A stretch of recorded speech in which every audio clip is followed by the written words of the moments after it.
Political news, sports news, crime news કે તમારા રાજ્યના સમાચાર, હવે દરેક ખબર પર રહેશે અમારી નજર. ગુજરાતનો સર્વશ્રેષ્ઠ ન્યૂઝ ચેનલ.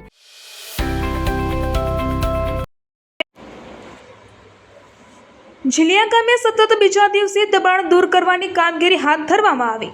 ગઈકાલે જીલિયા ગામે ગૌચરની જમીનમાં બનાવેલા ફાર્મ હાઉસનો મુખ્ય ગેટ અને વરંડો દૂર કર્યા બાદ મકાન સહિતનું દબાણ દૂર કરવા 7 દિવસનો નોટિસ આપી અલ્ટિમેટમ આપવામાં આવ્યું હતું, પરંતુ અચાનક જ મોડી રાત્રે શેડ દૂર કરવામાં આવ્યો હતો અને ત્યારબાદ આજે એટલે કે શનિવારે વહેલી સવારથી જ ફરીથી દબાણ દૂર કરવાની કામગીરી હાથ ધરવામાં આવી રહી છે. ચાણસ્મા મામલતદાર તથા વિસ્તરણ અધિકારી સહિત ચાણસ્મા પોલીસ સ્ટાફ ખડે પગે કોઈ અનિચ્છનીય બનાવ ન બને તે માટે ચુસ્ત પોલીસ બંદોબસ્ત ગોઠવી બાજ નજર રાખી રહ્યા છે. વહેલી સવારે સૌપ્રથમ JCB મશીન દ્વારા ફાર્મ હાઉસમાં નાખવામાં આવેલા પેવર બ્લોક હટાવવાની કામગીરી હાથ ધરવામાં આવી રહી છે. રિપોર્ટર કમલેશ પટેલ સાથે નિખિલ જોશી.